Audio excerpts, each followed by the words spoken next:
Muchísimas gracias, señor presidente. Yo quiero desarrollar esta intervención teniendo en cuenta 4 aspectos. El primero es el de la guerra contra las drogas, el fracaso absoluto de la guerra contra las drogas. Y es un fracaso que hoy es una realidad después de que esta guerra empezara hace 51 años, cuando el presidente Nixon declaró con 2 objetivos esta guerra contra las drogas. El primero, reducir o eliminar el consumo de drogas, es decir, un mundo libre de drogas. Y que por supuesto el enemigo público número 1 de los Estados Unidos era precisamente el consumo contra las drogas. En 51 años, y yo quiero que aquí hagamos un balance, ¿a dónde nos lleva? En primer lugar, lo que ha sucedido es que hemos puesto en condición de vulnerabilidad a los eslabones más débiles de la cadena. Los eslabones más débiles de la cadena, ya lo decía la senadora Aida Quilcué, los campesinos, indígenas, cultivadores, los jóvenes que en las calles de nuestro país y en todas las calles del mundo, especialmente latinos, especialmente negros, se han visto abocados no solamente al tráfico por falta de oportunidades, porque si nosotros hablamos de las madres cabeza de hogar, que ahora lo decía la senadora Paloma Valencia, pues darle oportunidades a las madres cabeza de hogar está en colegios, guarderías, en trabajo formal. Si esas condiciones no se superan, pues las madres tienen que ir a trabajar y los jóvenes quedan a merced de las bandas criminales y por supuesto a merced del consumo. Es decir, los hemos puesto a los eslabones más débiles en condición de vulnerabilidad. Hay un desgaste institucional y procedimental en la justicia y en la policía principalmente, que son quienes tienen que atender cotidianamente este problema. En los juzgados, jueces que estudiaron toda la vida tienen que estar solucionando el problema de una persona con X o no X dosis de marihuana. La policía tiene que atender el problema cotidianamente y lo tiene que atender en los barrios y lo tiene que atender con los jóvenes y con todas las personas que están consumiendo en las calles. Y no ha disminuido el consumo, esa es la realidad. A pesar de que el mundo ha invertido sumas multimillonarias, el negocio ha aumentado. En Colombia se han invertido alrededor de 16.000 millones de dólares, casi 80 billones en una guerra fallida contra las drogas, recursos que se habrían podido invertir precisamente en atender y en generar oportunidades para esos jóvenes que terminan en las cárceles, para sus familias que no saben cómo atender el problema y para un problema de salud que tenemos en el mundo. Es más, entre 2010 y el 2020 ha aumentado en un 26% el consumo de marihuana en personas entre los 15 y los 64 años, un 26%. Y además la gente está consumiendo sustancias de mala calidad, modificadas genéticamente, en el caso de la marihuana, y dañinas para el cuerpo. Eso es básicamente lo que ha sucedido. Es más, precisamente teniendo en cuenta de que la prohibición ha encarecido el producto final y esto hace que sea muy atractivo para las organizaciones criminales, precisamente teniendo en cuenta todos estos aspectos, el presidente Joe Biden dijo: nadie debería estar encarcelado por consumir o poseer marihuana. Hoy estoy dando pasos para poner fin a nuestro enfoque fallido. Es más, tanto Biden como la Organización Mundial de la Salud de las Naciones Unidas han invitado al mundo a replantear su relación con la marihuana. Es decir, han invitado también a este Congreso de la República a replantear esa posición. Biden recientemente ha indultado a miles de presos federales que estaban encarcelados por posesión de marihuana, según sus propias palabras, jóvenes afroamericanos, latinos, a quienes se les ha negado el empleo, la educación, la vivienda y las oportunidades y que están en las cárceles de Estados Unidos pagando condenas a cadena perpetua o a 13, 15, 20 años por poseer 2 cigarrillos de marihuana. Por solicitud de la Organización Mundial de la Salud, y esto, bueno, al senador Germán Blanco, por eso no me parecía muy preciso su apreciación, por solicitud de la Organización Mundial de la Salud, se eliminó en 2020 la marihuana de la Convención Única de Estupefacientes, concretamente de la lista número 4. Ahora, el segundo argumento que me parece importante presentar aquí. Esto ha generado en el caso colombiano un caos jurídico o un entramado jurídico en nuestro país. Vamos a repasar un segundo la historia. Aquí está resumido. La Ley 30 de 1986 sanciona el consumo y porte de cannabis. Compañeros, la sentencia C-221 de 2021 declara inexequible el contenido de la ley que sancionaba el consumo y el porte por violar los derechos fundamentales al libre desarrollo de la personalidad y a la igualdad. El acto legislativo de 2009 introduce la prohibición en el artículo que genera la contradicción.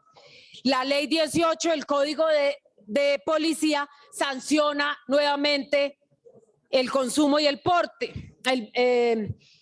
Luego hay 2 sentencias más adelante, una de la Corte Suprema y una de la Corte Constitucional, que declaran inconstitucional la prohibición en el Código de Policía. Luego el decreto de Iván Duque, que prohíbe el consumo y el porte de cannabis, y el Consejo de Estado más adelante declara su nulidad por inconstitucional. Básicamente, en este breve resumen, lo que primero se ha dado en el país es un amplísimo debate. Desde 1986 hasta la fecha, está más que sobrediagnosticado el tema. Es más, el debate internacional que ha puesto las Naciones Unidas, que han puesto distintas instancias internacionales, la Organización Mundial de la Salud, está sobrediagnosticado el tema. Debate ha habido desde 1986 hasta la fecha, compañeros de Cambio Radical. Entonces, lo que básicamente se ha presentado es una pugna entre los gobiernos de turno y sus mayorías, el presidente de turno y las Cortes, en función de posiciones políticas y de sectores políticos en el caso del Congreso, del gobierno y por supuesto de derechos y libertades fundamentales por parte de las altas cortes de nuestro país.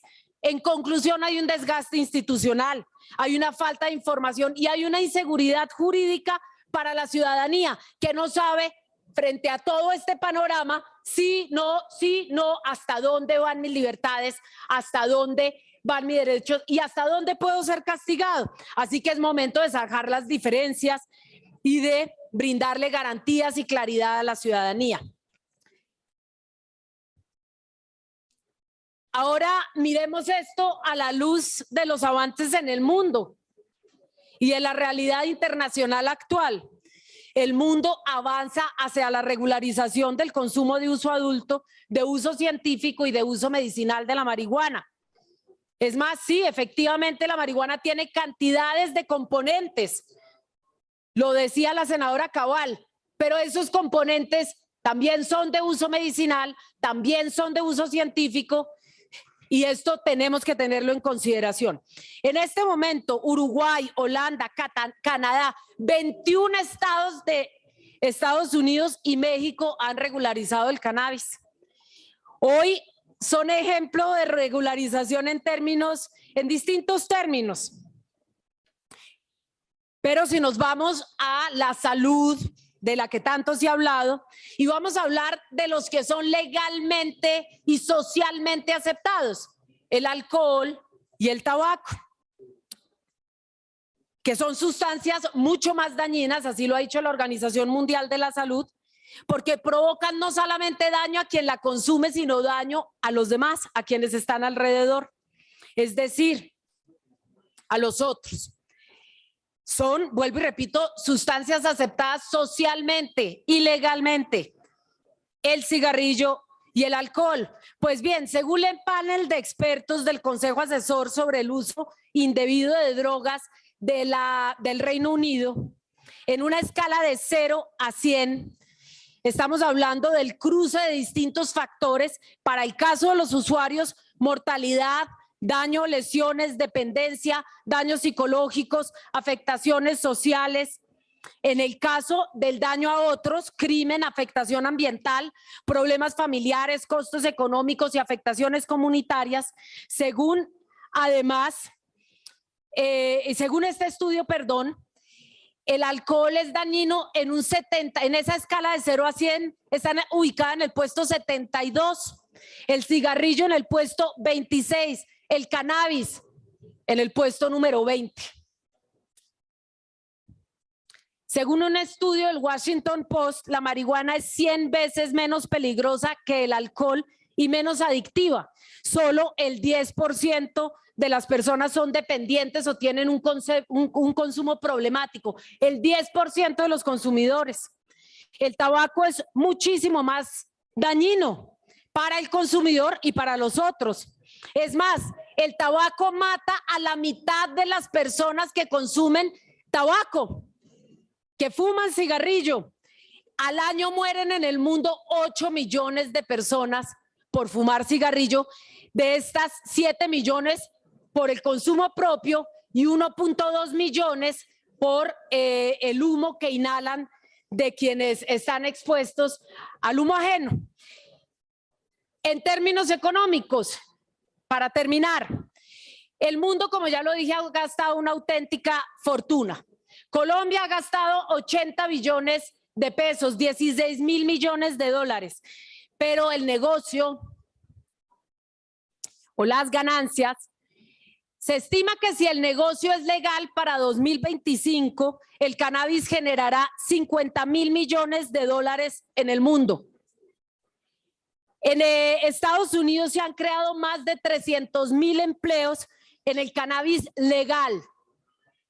Para 2025, la legalización de uso adulto podría representar en Colombia 435 millones de dólares.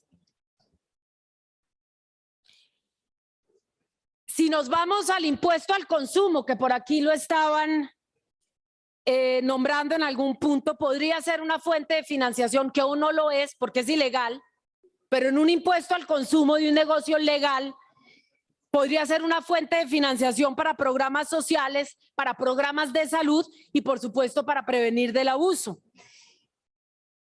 Empleos legales, además, que pueden impulsar la economía. Quiere decir que se impacta el negocio ilegal de las drogas en el mundo, legalizando la marihuana, que vuelvo y repito, ha sido, la sacaron la Organización Mundial de la Salud de la lista. Uruguay. Bien pueda, senadora, por favor.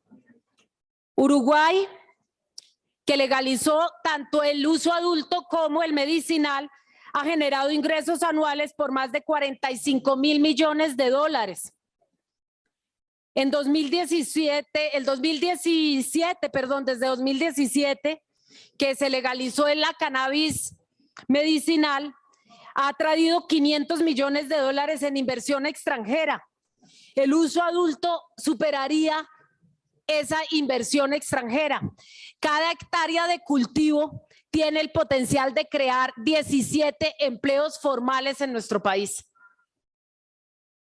Colombia ha exportado, en cuanto a productos de cannabis, 9 millones de dólares en 2021 a más de 26 países, principalmente Estados Unidos, Australia, Reino Unido, y que concentran el 70%, pero en la región a Brasil también. Según los cálculos de ProColombia, con información del DANE y de FEDesarrollo, ponderando los precios internacionales intermedios entre 1.000 y 1.500 dólares por kilo procesado de extracto, la industria podría generar aproximadamente 44.000 puestos de trabajo para 2023. El volumen de exportaciones, teniendo en cuenta entre 2019 y el 2020, creció en Colombia un porcentaje de 1.568%.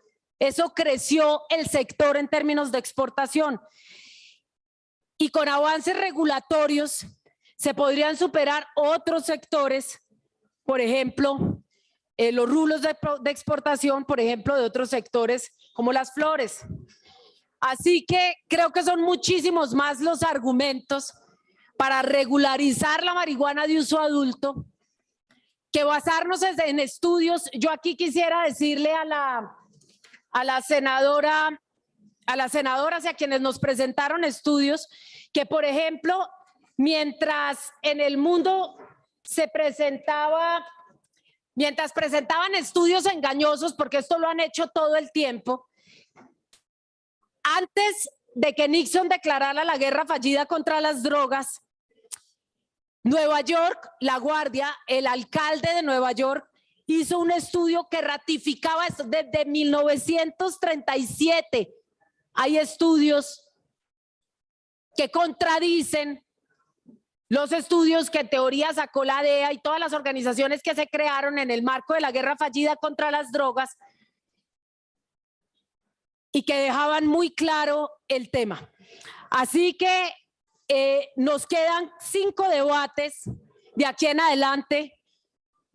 Este proyecto de ley es la primera vez que llega al Senado de la República. Yo creo que podemos hacer las audiencias en el trámite al Senado, pero por supuesto, yo creo que podemos tener en cuenta múltiples factores, atender el llamado que ya han hecho organismos internacionales y además ir como van otros países en el mundo que parecen ser pioneros y además parecen ser una regla a seguir para todos los gobiernos, menos cuando se trata de este tipo de iniciativas. Hay avances en el mundo, no le tengamos miedo y tomemos la decisión.